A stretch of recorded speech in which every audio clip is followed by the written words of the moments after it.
in the Lord himself, in the call of God that's on our lives, in to find this intimate relationship with him and say, I don't care what it costs me. I don't care what people think about me. I don't care what people say about me. I want this intimate relationship with the Lord, but I know that it's going to cost me. Man, the salvation that he gives us is free.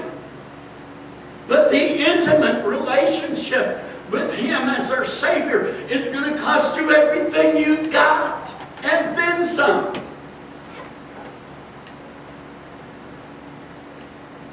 Then we might be put in the same predicament that Abraham was put in when God told him, Abraham, take your son up on that mountain and sacrifice him to me. I want you to sacrifice your only son. Then when he got up there, the whole thing turned around. But Abraham was ready. Abraham was willing. And he put his son down on the altar and raised the knife. And at that very moment in time, God spoke to him again. And he said, hold the knife there, Abraham. I got another sacrifice. And there was a ram caught in the thicket by his horns that Abraham was able to offer as the sacrifice that wasn't there when Abraham got there. Abraham didn't see it until he was willing to make that sacrifice of his only begotten son.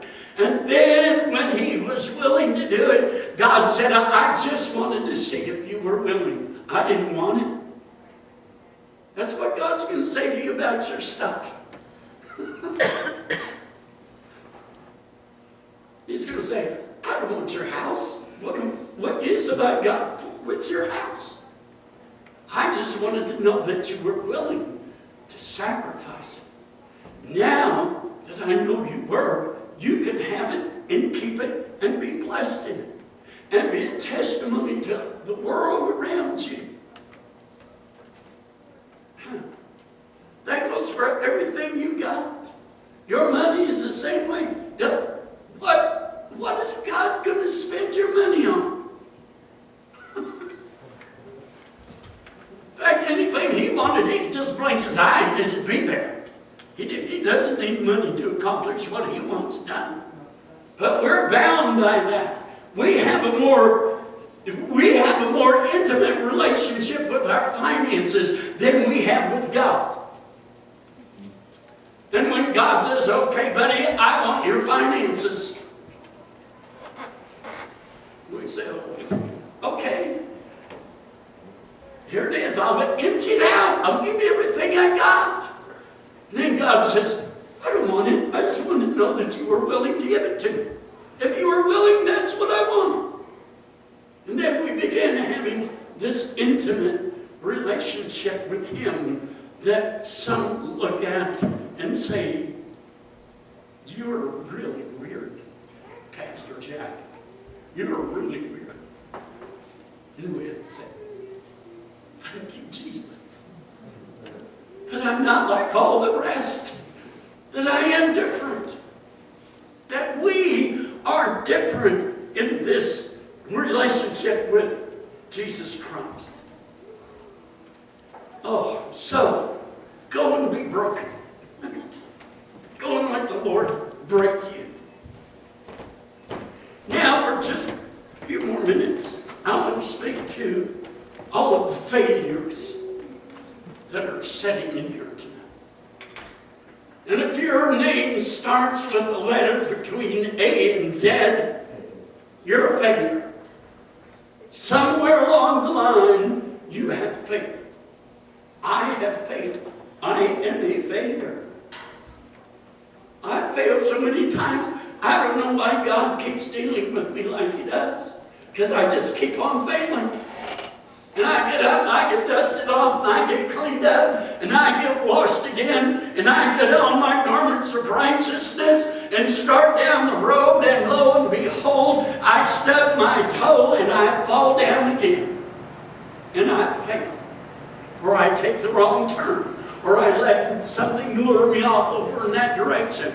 Or I hear something back over there and I fail God again. I fail to listen to the voice that I need to listen to. And the Word says that there are many voices in the world and none without significance. Every voice that speaks has a significant attachment to it. But the voice that we need to hear is the voice of God, the voice of the Father. And we can hear that voice because Jesus said, my sheep know my voice, and the voice of another they will not follow.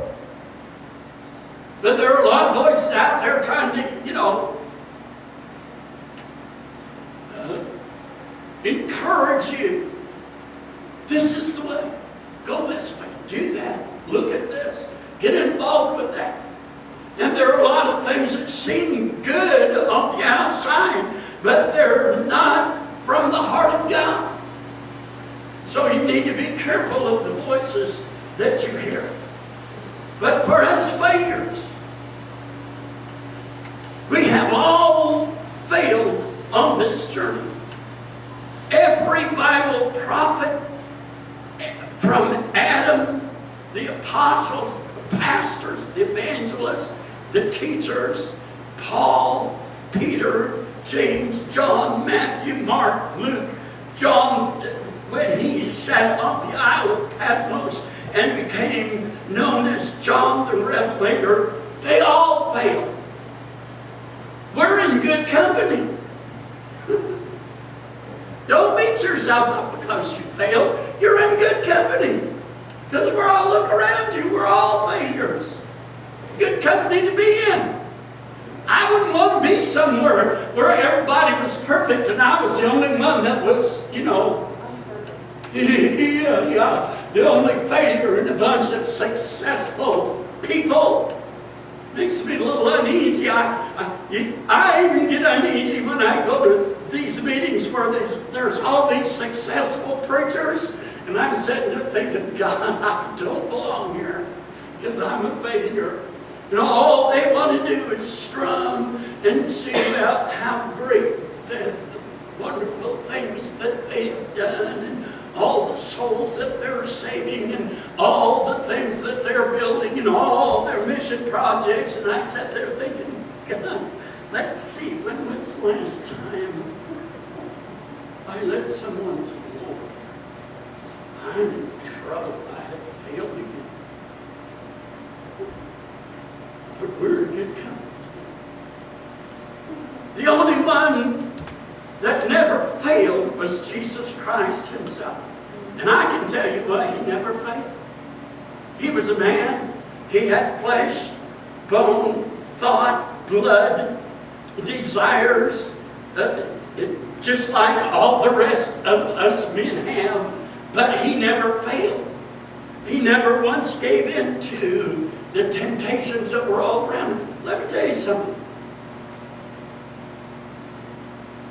Most of the people that surrounded Jesus when he was making his journeys were women.